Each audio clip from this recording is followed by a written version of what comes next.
Writers have a problem. Now, I know that's kind of like saying floods might make you damp, or the sun is kind of warm. If writers didn't have problems, they wouldn't have much to write about after all. Still, there's a problem that I see with a lot of beginning or amateur writers that some professional writers can slip back into. Now, Jeffrey Sweet in The Dramatist's Toolkit outlines this problem very well for playwrights, but what I think he's talking about for playwrights and for screenwriters applies to narrative writers, storytellers of any stripe. I think we can all take something from this. So, let's dive in. You shouldn't begin writing a play, says Jeffrey Sweet, if you haven't mastered the craft of writing a scene. And you can't write a scene without knowing something about how actors work and what the playwright has to supply so that they can do that work.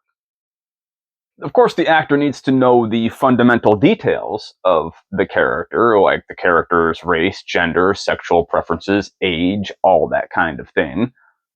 But the actor also needs to know what I have preached over and over again as one of the most crucial components of character, if not the most crucial component, objective, as it's called in the dramatic world, or can I ask about my motivation? Keep me from puking is your motivation. What the character desires, what the character wants, what the character is pursuing, the character's goal. Everything the character does is in some way in pursuit of the character's overarching objective, the big thing that he or she wants and will go to extremes to achieve. In fact, it is these extremes that make a character memorable. Does every character need to have an objective? No. Do you always have to have a character with an objective and a character pursuing a goal in order to write a decent story? No, not necessarily. But if you want to capture your readers' or your audience's attention, this is a good rule of thumb to go by. If your character doesn't have any desire, it is very hard to grab a reader. You often have to rely on other things. If you don't have a character with a desire, you have to have a really brilliant prose style or some amazing ideas that you're working with, some really catchy imagery or sound devices or something else to grab your reader and somehow hold them on through the course of the story without a character's objective to latch onto. It's a very difficult thing. So to make it easier on yourself and to write what is mostly going to be a good story, you want to have a character with a desire. But that doesn't necessarily mean that this has to be cookie cutter, that you have to follow some kind of hero's journey program or anything like that. The character's desire or goal doesn't even need to be something that they have consciously named or that we can necessarily consciously identify at first. It might only become clear throughout the course of the unraveling of the plot of the story. What the characters want is not necessarily, one, what they say they want, or two, what they consciously think they want. Sometimes characters pursue objectives that exist on a subconscious plane, ones that they might even consciously disavow. Your character has to want something, but they don't necessarily have to know what it is they want.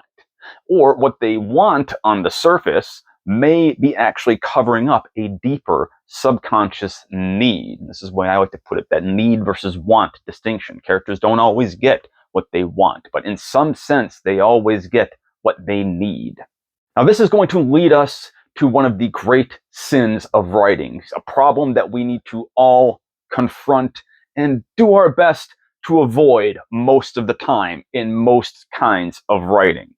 There are exceptions to everything. Every rule is just more what you call guidelines than actual rules. So Jeffrey Sweet believes that the best playwrights are those who were once actors, not once novelists or short story writers, because playwrights understand how plays work because they've acted in them, they've read them, they've interpreted them over and over and over again. And he's got kind of a point here. If you haven't done any kind of acting, it can be hard to grasp what a play really needs to make itself succeed. It's a good idea to actually do some theater before you decide to write for the theater. It's a good idea to work in film a little bit, or at least study under some screenwriters and read screenplays before you decide to write screenplays. Just watching movies is not necessarily going to make you a screenwriter. Part of the skill of acting resides in creating the illusion of not knowing more than the character. Actors without this skill to submerge themselves in the parts they play run the risk of indicating, commenting on their roles. The actor who plays a villain by twirling a mustache and chuckling malevolently is indicating. So is the actress whose approach to the role of an ingenue includes poking at a dimple with her forefinger and fluttering her eyes in an attempt to convey innocence. Both actors in these admittedly exaggerated examples are trying to communicate directly to the audience how they want their characters to be viewed. This is also what we call preaching or being on the nose. I used to put a note in my creative writing students' stories when they would do this. OTN, you're being on the nose. You're being way too direct and literal with it. You're telling instead of showing in a place where you shouldn't do that. I'm not against telling. I'm for balancing telling and showing, but there are places where showing is going to work a lot better and telling really short circuits the story. And a lot of students don't know where those places are, and so they tend to flip them around because it can be hard to delve into the details and show what exactly happens at a turning point of a story when you really haven't thought that through and you don't necessarily know how your characters are going to get out of the hole that they've dug for themselves. But that's where the real work comes in. That's what becoming a writer is all about, is learning to solve those puzzles on your own. So this indicating is, as opposed to simply playing the characters truthfully and leaving the job of evaluating to the audience. In so doing, such actors draw the audience's attention to their performance rather than fostering belief in the characters they are playing. Indicating is the big taboo of naturalistic acting.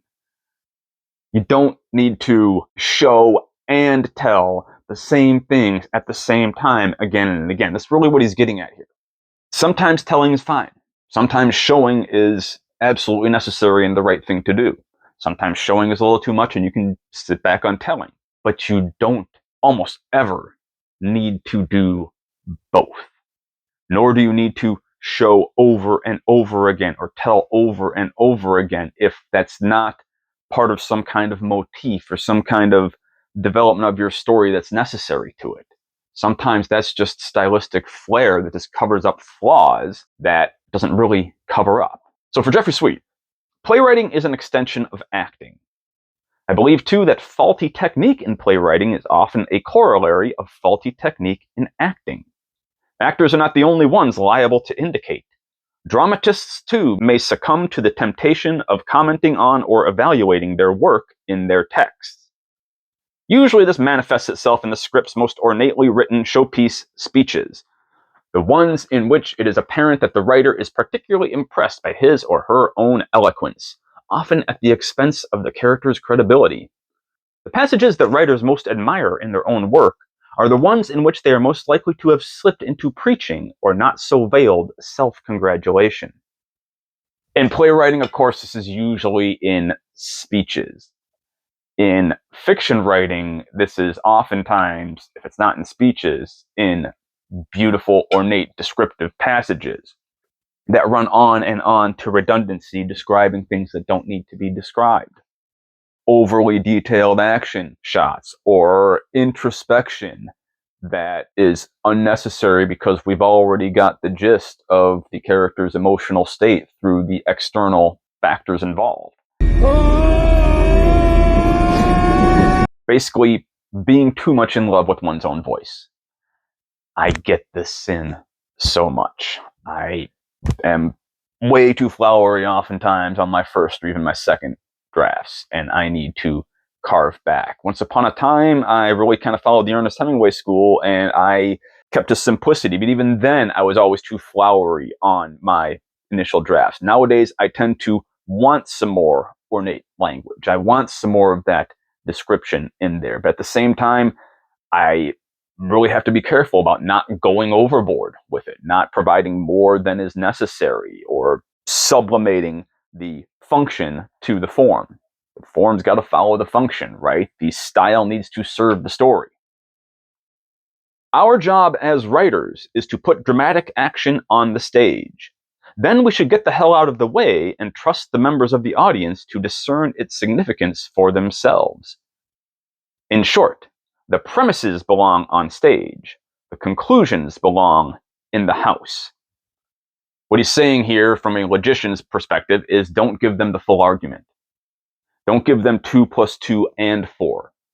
Give the audience 2 and 2 and let them put it together and make 4. Or, as he puts it later on, 2 plus 3 equals 5. 2 plus 3 equals 5 is not very interesting. We can all tell that. But give an audience 2 plus x equals 5, and the audience is automatically going to fill in that x for themselves. Audiences want to do that work. Readers want to do that little bit of extra work. They want to come to conclusions on their own.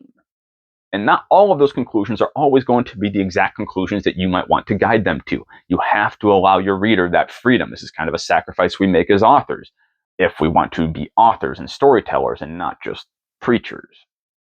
Hard to mistake a pure preacher's meaning usually because it's pretty direct. But if you're a pure preacher, you're not a pure storyteller, and vice versa. Our goal as playwrights and as writers is to engage the audience in our characters and their dilemmas. The way to get an audience engaged is to stimulate them to fill in for themselves what is left unsaid.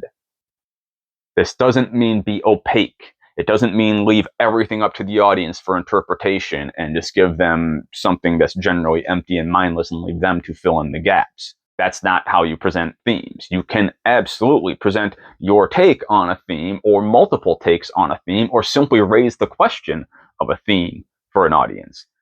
But they've got to do some work themselves to get to that theme. Otherwise, you're short-circuiting their intellectual enjoyment and kind of short-circuiting your own message by doing that. To keep our audiences involved in our stories, I believe we dramatists should offer the theatrical equivalent of X's to fill in. Again, filling in those X's for those equations. Try to give the audience those equations, but those little gaps where they need to put 2 and 2 together. We don't need to spoon-feed them every single thing that happens. If we know that a couple is going to get together, we don't actually need to see them all the way through to the wedding scene, right? We don't necessarily need to see every aspect of the gory devouring of a person who is about to die by being devoured by wolves. We get the gist of that. And there's so many other things that a lot of storytellers feel they need to be on the nose about. They need to be so clear and direct in explaining that they take all the pleasure and mystery out of storytelling. One good example of this just came to me is if you have read Stephen King's The Dark Tower series, and then you made the unfortunate mistake of going to see the movie version in the theaters. Hell no, to the no, no, no, hell to the no. Oh boy. For those who don't know, the Dark Tower series is a 7-book series by Stephen King that he wrote over the course of, 20 years. And in the first book, by the end of the first book, you really have no more clear idea of what the Dark Tower is than you did at the beginning. You've been given a lot of little hints, a lot of little clues, but you haven't given enough to put together the mystery. But you've been given enough threads that you want to find out what's going to happen next, how this mystery is going to come together.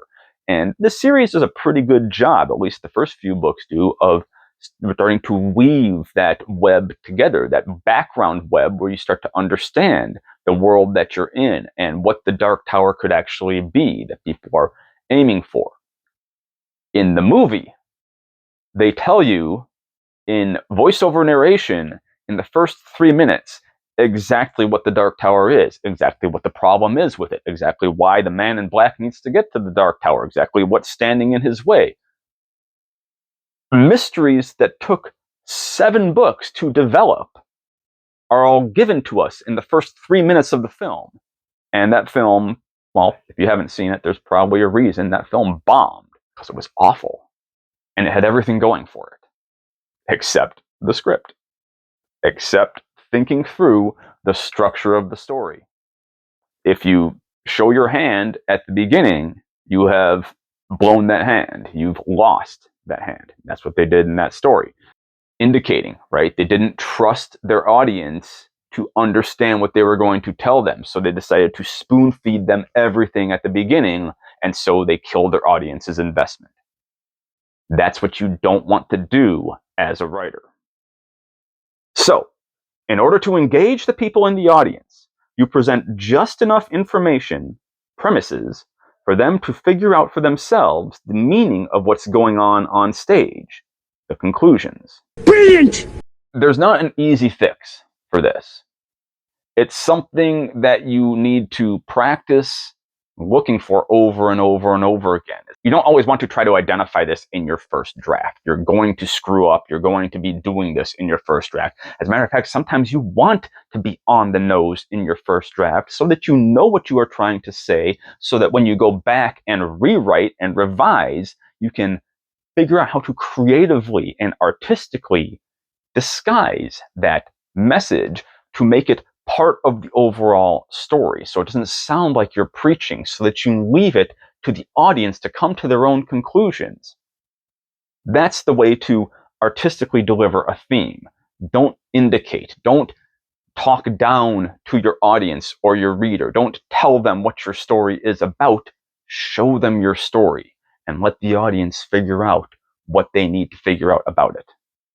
That's all for me today, guys. I hope this helped you out. This is a good lesson for me to come back to again and again because, as I said, I am prone to it. And a lot of writers are. A lot of young writers that I've worked with do it way too much. And a lot of writers who should know better still do it way too much. So please keep this in mind and let me know what your thoughts are on it in the comments below. Thank you again for watching. Please like the video, subscribe to the channel, and consider becoming a member. Thank you so much to my current members. I am pushing out new members-only content, but even just having you guys here watching these is enough for me. That's awesome. And until next time, good luck and good writing. Peace.